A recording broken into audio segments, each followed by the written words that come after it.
Hello everyone. In the series of Basic of Mathematics जो आपके जे 11th और 12th में बहुत यूज़फुल होता है, उसके ऊपर आज हम डिस्कस करेंगे अपना लेक्चर 5 जो कि लॉज ऑफ इंडाइसिस के ऊपर है। तो लॉज ऑफ इंडाइसिस में आज हम बात करेंगे। लॉज ऑफ इंडाइसिस बहुत इम्पोर्टेंट है ये भी। इसमें सबसे पहला तो ये चीज़ अब हमेशा देखना, ये बहुत ज़्यादा इम्पोर्टेंट है। ए की पावर 0 इक्वल टू 1, लेकिन ए की पावर 0 इक्वल टू 1 हम 6, 7, 8, 9, 10 तक के इतनी बात भर जानते थे कि anything power 0 is always 1, but ऐसा नहीं है। अब हम थोड़ा सा इसको डिटेल्स में डिस्कस करेंगे कि ए की power 0 is 1 if a is not equal to 0, that is important. A is not equal to 0 and a is any real number और इमेजिनरी नंबर। ए की power 0 that is equal to 1, ये तभी होगा जब आपका ए 0 नहीं है। अच्छा, ये ऐसा क्यों हम बोले? क्योंकि अगर 0 की पावर 0 करेंगे तो ये इनडिटरमाइंड फॉर्म होता है। इनडिटरमाइंड फॉर्म होता है। अब ये इनडिटरमाइंड फॉर्म क्या होता है, अभी आपको इसको समझने की ज़रूरत नहीं है, इसके लिए टाइम लगेगा। बस इतना जान लो कि 0 की पावर 0 एक इनडिटरमाइंड फॉर्म है, ये 1 नहीं होगा, ये मानो। लेकिन ए की पावर 0 करेंगे तो आपको 1 तभी मिलेगा जब ए 0 नहीं है, क्योंकि 0 की पावर 0 हो जाएगा अगर ए 0 हो गया तो। इसीलिए 0 की पावर 0 अभी आप मानिए इनडिटरमाइंड फॉर्म है, और ए की पावर 0 1 होगा अगर ए 0 नहीं है। फिर ए कोई भी रियल नंबर हो सकता है या इमेजिनरी नंबर हो सकता है। करेक्ट है? तो ये एक सुपर डुपर इम्पोर्टेंट बेसिक है। सेकंड में आते हैं, अगर ए की पावर m इंटू ए की पावर n करना है तो ये तो a plus m plus n हो जाता है। और तीसरे में आते हैं, a की पावर m बाई ए की पावर n, ये a की पावर m माइनस n होता है। और यहाँ पे कंडीशन हमेशा लगी रहेगी, a is not equal to 0, क्योंकि आप 0 की पावर एनीथिंग फाइनाइट कर देंगे तब तो वो अदर देन 0, तो वो तो 0 ही हो जाएगा। तो इसीलिए यहाँ एक कंडीशन रहेगी, जब भी डिनोमिनेटर आएगा तो ये कंडीशन हमेशा रहेगी। अच्छा, और ये फोर्थ बहुत इंपॉर्टेंट है, fourth super duper important concept है। ए की पावर m और इसकी पावर n करेंगे तो ये ए की पावर m इंटू एन हो जाएगा। इसको मैं ऐसे भी ले सकता हूँ, ए की पावर n और फिर इसकी पावर m। तो देखो, पहले m इनसाइड था ब्रैकेट के, n आउटसाइड था, बाद में n इनसाइड कर दिया m, क्योंकि m इंटू एन हो गई है। तो ये बहुत इंपॉर्टेंट है। अब ये कैसे इंपॉर्टेंट है, इसके लिए आपको ये चीज़ को समझना है। देखो, ये बहुत 4 की पावर x, इसको हम कैसे लिखेंगे? इसको हम लिखेंगे 2 की पावर 2 और इसकी पावर x, तो ये हो जाएगा 2 की पावर 2x, और इसी को हम लिखेंगे 2 की पावर x और इसका ये स्क्वायर। तो ये ही वाले कॉन्सेप्ट को यहाँ पे लिखा है। तो 4 की पावर x, उसको हमने कैसे लिखा है? या तो 2 की पावर 2x लिख दो या 2 की पावर x स्क्वायर लिख दो। ये बात समझ में आई है? उसी प्रकार से अगर एक और एग्जांपल लूँ तो 9 की पावर x को मैं लिखूँगा 3 की पावर 2x, या फिर 3 की पावर x और फिर इस पूरे का स्क्वायर, ये मैं लिखूँगा। तो इसके ऊपर आपको इक्वेशंस मिलेंगे। तो most of the time students don't know how to write down the 4 की power x, because in the equation you will see 4 की power x as well as 2 की power x. So the 4 की power x is actually the square of 2 की power x. That is important. Correct है? ये भी बहुत important है। a की पावर माइनस m, इसको हम लिखेंगे 1 अपॉन ए की पावर m, और डेफिनेटली a 0 नहीं होना चाहिए, ये है। आप इसको और कैसे लिख सकते हैं, ये भी इंपॉर्टेंट है। 1 अपॉन ए की पावर m, अब ऐसा क्यों लिखा? बिकॉज 1 की पावर m करेंगे तो 1 ही आएगा। m क्या फाइनाइट है। अब यहाँ इंपॉर्टेंट नोट और आता है, 1 की पावर एनीथिंग फाइनाइट करूँगा तो ये हमेशा 1 ही होगा, लेकिन 1 की पावर इन्फिनिटी करूँगा तो ये वापस से इनडिटरमाइंड फॉर्म है।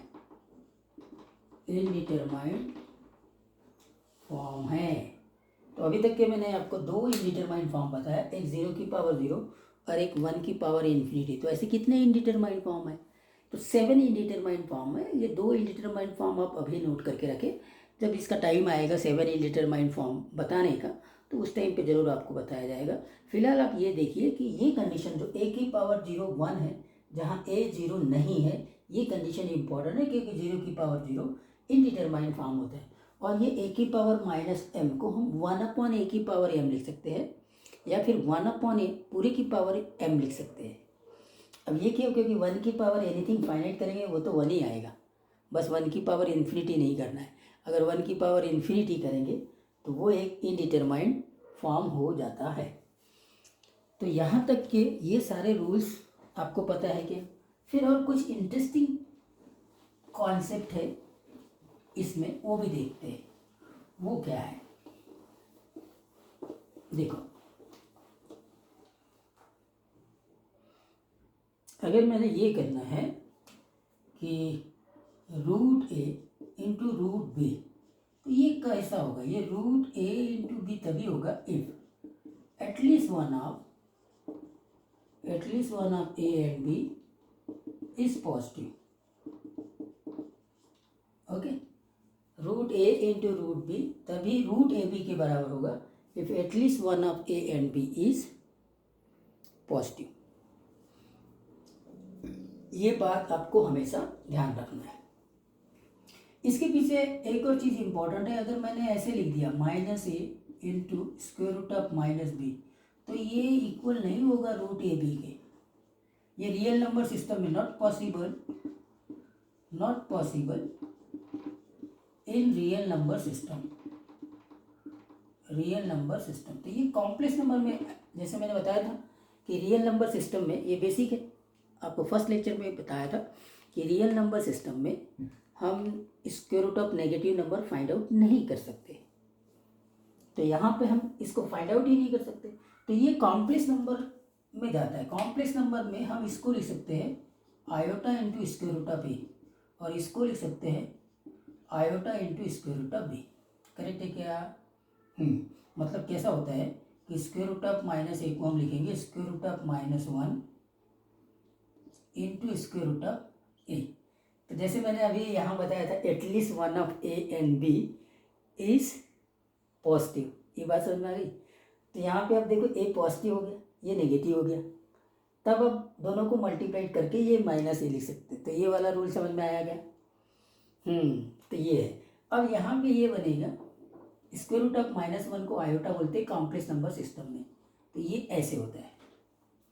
तो अब इन दोनों को मल्टीप्लाई करेंगे तो ये आयोटा स्क्वायर हो जाएगा, और अब ये रूट a इंटू बी हो जाएगा इस रूल से, क्योंकि अब a और b पॉजिटिव है, a और b पॉजिटिव है, मल्टीप्लाइड हो जाएंगे इस रूल से। लेकिन अभी यहाँ नहीं हो सकते थे, यहाँ होने के लिए हमको ऐसे करना पड़ेगा, और आयोटा स्क्वायर होता है -1, तो यहाँ पे ये इस प्रकार से minus of square root of a b होगा। ये बात आपको नोट करना है। करेक्ट है? एक और इंटरेस्टिंग चीज़ है इसमें जो आपको नोट करना है। देखो, अगर मैं 2 की पावर 4n करता हूँ, करेक्ट है, 2 की पावर 4n, तो इसका यूनिट डिजिट है ना, यूनिट डिजिट हमेशा 6 ही आएगा, इज ऑलवेज 6। कैसे? देखो, 2 की पावर अगर 4 किया तो 16 होएगा, 2 की पावर मैंने 8 किया तो 16 इंटू 16 256 होगा, फिर से 6 आ गया। तो ऐसे ही आप 2 की पावर 4n करते जाएंगे तो आपको जो यूनिट डिजिट आना वाला है उसमें हमेशा 6 ही रहेगा। तो इसके ऊपर बेस्ड कोई क्वेश्चन बन सकता है। ठीक है, ये छोटा सा कॉन्सेप्ट है, लेकिन कभी आपको ऐसा प्रॉब्लम भी मिल सकता है जहाँ इसका यूज़ पड़े कि 2 की पावर 4n का यूनिट डिजिट 6 होगा, और 2 की पावर 4n को मैं 4 की पावर n, अब ये भी देखो, 2 की पावर 4n को मैं 4 की पावर 2n भी लिख सकता हूँ, क्योंकि 4 की पावर 2 16 होता है, 2 की पावर 4 भी 16 होता है, और फिर उसकी पावर n। तो लॉज ऑफ इंडाइसिस से हम 4 की पावर 2n लिख सकते हैं या 2 की पावर 4n लिख सकते हैं। तो 2 की पावर 4n का या 4 की पावर 2n का जो यूनिट डिजिट होगा वो हमेशा 6 होगा। तो इनके ऊपर ज़रा बेस्ड प्रॉब्लम्स को भी देख लेते हैं। अब इन प्रॉब्लमों से आप वो जो अभी मैंने जो रूल्स बताए थे लॉज ऑफ इंडाइसिस के, उनको यहाँ यूज़ कर लेंगे और यही प्रॉब्लम्स फंडामेंटल्स है। फिर जो भी बड़े बड़े प्रॉब्लम्स रहेंगे वो इनके सहायता से आप सॉल्व कर सकते हैं। तो यहाँ पे देखिए पहला प्रॉब्लम बहुत सिंपल सा है, लेकिन लॉज ऑफ इंडाइसिस कैसे यूज होता है वो देखेंगे। देखिए ये क्यूब रूट ऑफ ये 64 है, तो इसका मतलब ये 64 और इसकी पावर 1/3 है, और फिर इसकी पावर -1/2 है, तो ये हो जाएगा 64 की पावर -1/6, और 64 को हम किसकी पावर लिखेंगे, 2 की पावर 6 लिखेंगे, तो ये हो जाएगा -1/6। अब पावर पावर मल्टीप्लाइड होंगे, ये क्या आंसर हो जाएगा 2 की पावर -1, और इसका आंसर आ जाएगा 1/2। तो सारे लॉज ऑफ इंडाइसिस यहाँ पर हमने यूज़ कर लिया। अब यहाँ पे देखते हैं ये भी बड़ा इंटरेस्टिंग है, इसकी वैल्यू मेरे को निकालनी है, और x अगर ये दिया हुआ है 2 की पावर 1/3 -2, तो पहले मैं यहाँ पे x + 2 ले लेता हूँ, और अब मैं इसमें क्यूबिंग करूँगा, तो ये x + 2 का क्यूब हो जाएगा और ये 2 हो जाएगा, तो यहाँ से मुझे x³ मिलेगा, 8 मिलेगा, 3x × 2 × x + 2 that is equal to 2, तो ये हो जाएगा x³ + 8, ये 3 × 2 = 6 x² मिलेगा, और 6 × 2 = 12 x मिलेगा, -2 मिलेगा, दैट इज इक्वल टू 0। तो आपको निकालना है x³ + 6x² और +12x, और 8 - 6 मतलब +6 = 0, और 12x ना यहाँ पे 12x, और यहाँ पे हो जाएगा +6 दैट इज इक्वल टू 0। आपको इतने की भर वैल्यू निकालनी थी, इतने की वैल्यू निकालेंगे तो ये किसके बराबर हो जाएगा, -6 के बराबर। ये हो गया। तो यहाँ पे तो हमने एक अलजेब्रिक आइडेंटिटी को यूज़ किया है, a + b का होल क्यूब का फार्मूला। ओके, अब इस क्वेश्चंस को देखते हैं। यहाँ पे अब आपको समझ में आ गया कि ये 2 की पावर x है और ये 4 की पावर x है, तो ये 2 की पावर x का स्क्वायर होगा 4 की पावर x, ये बात पता है। तो ये हो जाएगा 2 की पावर x का स्क्वायर -3 × 2 की पावर x -4 = 0। तो हमने 2 की पावर x को सपोज करो t मान लिया, तो ये हो जाएगा t² - 3t -4, तो इसका फैक्टराइजेशन होगा क्या होगा जी, -4 t -4, और ये रहेगा t + 1, ठीक है, ये हो गया। तो यहाँ से t की पावर 4 मिलेगा और t - 1 मिलेगा। अब देखो t आपने क्या रखा था, t आपने रखा था 2 की पावर x, 2 की पावर x = 4 मतलब 2 की पावर 2, तो यहाँ से तो मुझे x = 2 मिला, लेकिन अब एक इम्पॉर्टेंट पॉइंट आ गया कि 2 की पावर x = -1 दिख रहा है। अब इसको नोट करना, 2 की पावर x = -1। अब पहली बार बता रहा हूँ कि जो भी एक्सपोनेंशियल नंबर है ना वो हमेशा पॉजिटिव होते हैं। अब ये फंडा भी ध्यान रखेंगे, एक्सपोनेंशियल नंबर 0 भी नहीं होता, वो हमेशा पॉजिटिव होता है। तो ये एक एक्सपोनेंशियल नंबर है, ये पॉसिबल नहीं होगा, नेगेटिव हो ही नहीं सकता, ये नेगेटिव हो ही नहीं सकता, तो ये केस तो हट जाएगा। ये फंडा याद रखें, एक्सपोनेंशियल नंबर ये हमेशा पॉजिटिव नंबर होता है, 0 भी नहीं होता है, करेक्ट है। तो आगे ये बहुत आते रहेंगे, अभी बस इतना ध्यान रखें कि एक्सपोनेंशियल नंबर हमेशा ग्रेटर देन 0 होता है, पॉजिटिव होता है, नेगेटिव तो होता ही नहीं और 0 भी नहीं होता। तो ये बात यहाँ से समझ में आया, ये एक नंबर। अब इसको देखते हैं, ये भी बड़ा इंटरेस्टिंग सा क्वेश्चन है, इसमें भी लॉज ऑफ इंडाइसिस आपके यूज़ होंगे। अब वो लॉज ऑफ इंडाइसिस कैसे यूज़ होंगे उसको देखते हैं।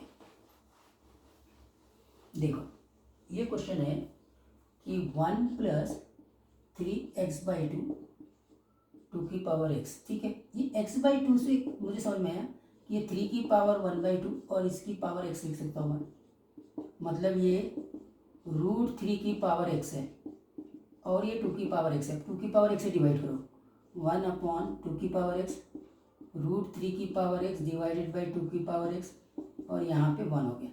अब देखो इसको मैं कैसे लिखता हूँ, अभी लॉज ऑफ इंडाइसिस में बताया था मैंने, इसको मैं पूरा 1/2 की पावर x लिख सकता हूँ। 1/2 की पावर x को मैं 1/2 की पावर x लिख सकता हूँ, क्योंकि ये x अगर कोई फाइनाइट नंबर है, करेक्ट है, तो 1 की पावर एनीथिंग फाइनाइट इज 1 होगा। और इसको मैं लिख सकता हूँ √3/2 और इसकी power x that is equal to 1।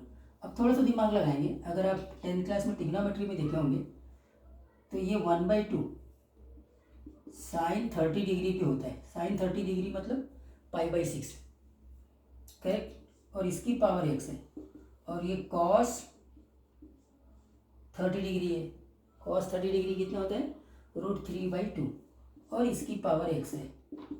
तो आपको मालूम है sine square x plus cos square theta, आप जो भी बोलते हैं, sine square theta plus cos square theta that is equal to 1 होता है ओनली। तो इसका मतलब यहाँ से तो मुझे मिल गया x इक्वल टू 2, ये चीज करेक्ट है।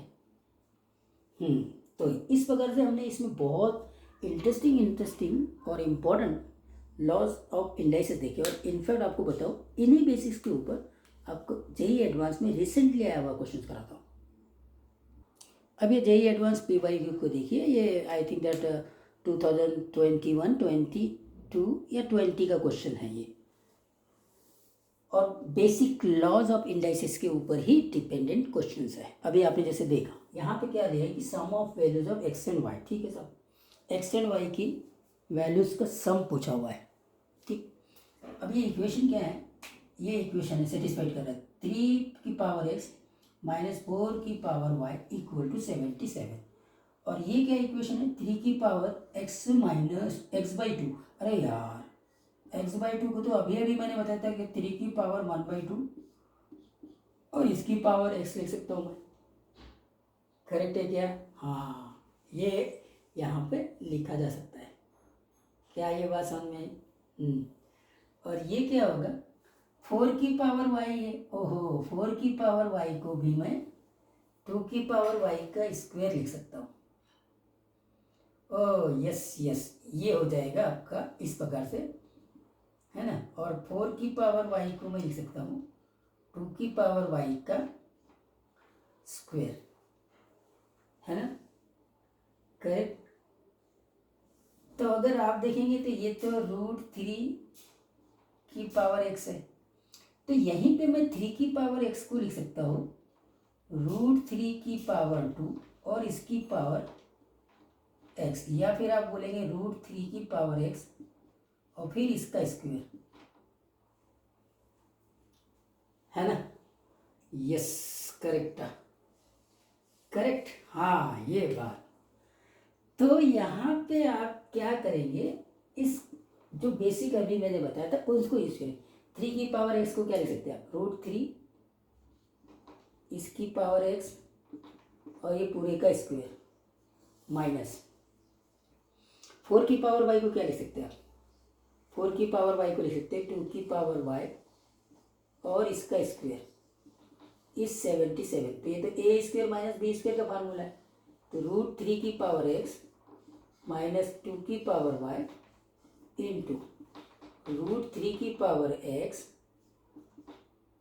प्लस 2 की power y that is equal to 77। तो देखो ये जो लिखने का तरीका अभी लॉज ऑफ इंडाइसेस में बताया था, है ना, कि मैं 3 की पावर x/2 को लिख सकता हूँ 3 की पावर 1/2 और उसकी पावर x मतलब √3 की पावर x, और 4 की पावर y को मैं 2 की पावर y और इसका स्क्वायर लिख सकता हूँ। और इसीलिए मैं 3 की पावर x को यहाँ चेंज कर रहा हूँ, √3 की पावर x का स्क्वायर लिख सकता हूँ, तो a plus b into a minus b. अब आप देखेंगे कि यहाँ पर ये दिया हुआ है ना, √3 की पावर x माइनस 2 की पावर x, √3 की पावर x माइनस 2 की पावर y, ये दिया हुआ है, इसकी वैल्यू मुझे गिवन है, और वो कितनी गिवन है 7। तो ये हो जाएगा ये वैल्यू 7, तो ये 7 से ये कितनी बार कट जाएगा 11 बार। तो मुझे √3 और इसकी पावर x प्लस 2 की power y is equal to 11, ये एक इक्वेशन मिला। पहले से ही मेरे पास में इक्वेशन ये है, √3 की पावर x माइनस 2 की power y is equal to 7 है। इन दोनों को मैं ऐड कर दूंगा, तो मुझे क्या मिलेगा 2 टाइम्स √3 की पावर x इक्वल टू 11 और 7 कितना हो गया 18। तो ये 18 9 में कन्वर्ट हो गया, और 9 को मैं लिखूंगा 3 की पावर 2, और √3 की पावर x मतलब फिर से वही लिख दूंगा 3 की पावर x/2, करेक्ट है।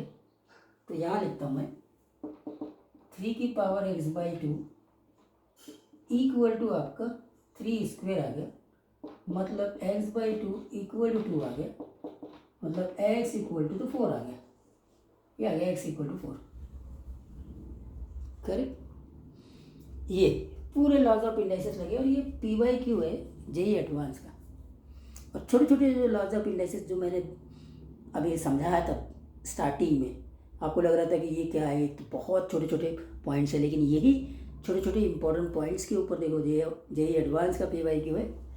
ओके, x इक्वल टू 4 आ गया, तो अब y निकालना है तो आप किसी भी इक्वेशन से निकाल सकते हैं। चलिए अपन क्या करते हैं, x कितना आ गया, 4 आ गया, तो यहाँ पे लिख लेते हैं, यहाँ लिख लेते हैं ना, यहाँ लिखेंगे। तो एक काम करते, पहले मैं इसको मिटा देता हूँ, इन सब की अब ज़रूरत नहीं है।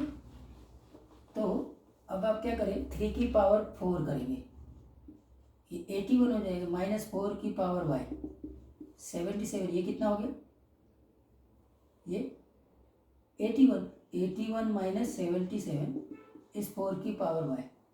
अगर 81 में से 77 घटाएंगे तो ये तो 4 ही होगा ना, 4 की पावर y, तो कंपेयर करेंगे तो y इज इक्वल टू 1 आ जाएगा। आपको क्वेश्चन पूछा है sum of values of x and y, तो x प्लस y का वैल्यू आ जाएगा 5 आपका आंसर है। तो आपने देखा ये एक एडवांस का क्वेश्चन है, लेकिन इसमें जो कॉन्सेप्ट लगे ना, वो जो फंडामेंटल्स बहुत छोटे से लॉज ऑफ इंडाइसिस के कॉन्सेप्ट है, वही यहाँ पे यूज़ हुए। अब इनके ऊपर मैं बहुत इंटरेस्टिंग क्वेश्चन भी लेने वाला हूँ अभी। अब इन इक्वेशंस को देखिए, ये इक्वेशंस है कि हमको सॉल्व करना है। इसमें 2 + √3 की पावर x है और प्लस में 2 - √3 की पावर x है और इक्वल टू 4 है। इसको सॉल्व करना है, ठीक है सर। इसमें कौन सा लॉज ऑफ इंडाइसिस लगाएंगे, देखो एक्सपोनेंशियल नंबर तो है, करेक्ट, लेकिन एक और इम्पॉर्टेंट पॉइंट यहाँ पर आता है कि यहाँ पे जो बेस है वो आपका बड़ा इंटरेस्टिंग इरेशनल नंबर्स है, जो जिसको मैं हमेशा मैजिकल इरेशनल नंबर बोलता हूँ। कैसे, ये 2 + √3 और ये 2 - √3, करेक्ट, ये एक दूसरे के रेसिप्रोकल है। मतलब पहले मैं बता चुका हूँ, 1/2 + √3 करेंगे तो ये 2 - √3 आएगा, या फिर 1/2 - √3 करेंगे तो ये 2 + √3 आएगा। क्या ये बात समझ में आएगी, क्योंकि इन दोनों को मल्टीप्लाइड करेंगे, क्रॉस मल्टीप्लाइड करो ना तो 1 आ जाएगा, क्रॉस मल्टीप्लाइड करो 1 आ जाएगा। तो ये रेसिप्रोकल होने के कारण इनको मैं मैजिकल इरेशनल नंबर बोलता हूँ। इनके ऊपर कभी कभी क्वेश्चन आ जाते हैं, तो अगर आपने देख लिया तो ये कुछ भी नहीं है। अगर मैंने x को 1 रख दिया, तो ये देखो ये 1 हो गया और ये भी 1 हो गया, तो अब ये √3 कैंसिल हो जाएगा और दैट इज इक्वल टू 4। इसका मतलब x इक्वल टू 1 तो सोल्यूशन है, दिख गया क्या, x इक्वल टू 1 सोल्यूशन। लेकिन अभी मैंने बोला था कि ये एक दूसरे के रेसिप्रोकल है, तो अगर मैंने x को -1 रख दिया तो ये क्या बनेगा, ये वाला चीज़ ये बन जाएगा, फाइनली ये बनेगा, करेक्ट, और ये वाला चीज़ क्या बनेगा, ये बनेगा, फाइनली ये बनेगा। तो फिर से हम इन दोनों को ऐड करेंगे तो √3 और -√3 कैंसिल होंगे, फिर से 4 हो जाएगा। मतलब यहाँ पे x इक्वल टू -1 भी इसका सॉल्यूशन है, straight forward x equal to 1 और x इक्वल टू -1 आप इसका सॉल्यूशन रख सकते हैं, क्योंकि आपको ये बात समझ में आ गया कि यहाँ पे जो बेस है वो बड़े मैजिकल इरेशनल नंबर है। तो अब आप इन सबको बड़े आसानी से कर सकते हैं। तो इसका मतलब x का वैल्यू क्या क्या होगा, यहाँ पे x का वैल्यू 2 करेंगे तभी तो ये कैंसिल होगा, square root laws of indices से, करेक्ट है कि नहीं। स्क्वायर रूट मतलब पावर 1/2 हो गया, बेस का बेस फिर से वही इरेशनल नंबर है, मैजिकल इरेशनल नंबर। तो यहाँ पे 2 भी चलेगा और x इक्वल टू -2 भी चलेगा। क्या बात समझ में आ गई क्या। पहले तो स्क्वायर रूट को काटो ना, स्क्वायर रूट को कैसे काटोगे, 2 से काट दोगे या फिर -2 से काटोगे, करेक्ट है कि नहीं। और फिर उसके बाद में ये वाला कॉन्सेप्ट आ जाएगा। और सेम यहाँ पे भी क्या होगा, देखो यहाँ पे अगर x² - 3 को मैंने 1 कर दिया तो 1 ये हट गया, तो ये 2√6 कर देंगे, 5 + 5 10 आ जाएगा, 1 कर देंगे। तो क्या मैं अगर x² - 3 को -1 करूँगा तो भी ये इक्वेशन सेटिस्फाइड होगा। तो जब इसको मैंने -1 कर दिया तो ये 1 अपॉन में आ जाएगा, ये भी 1 में आ जाएगा। जब ये 1/, होगा तो इसके बराबर आ जाएगा, और जब ये 1/, होगा तो इसके बराबर आ जाएगा। तो यहाँ से मुझे ये सोल्यूशन मिलेगी। तो यहाँ x² equal to 4, x equal to ±2, correct. यहाँ पे x² इक्वल टू 2, तो यहाँ से x इक्वल टू ±√2। तो इसके 4 सॉल्यूशंस आएंगे। इसके कितने सॉल्यूशंस आएंगे? 4। तो I hope that laws of indices के ऊपर कैसे क्वेश्चन पूछे जा सकते हैं, ये बात आपने इस वीडियो में समझ लिया।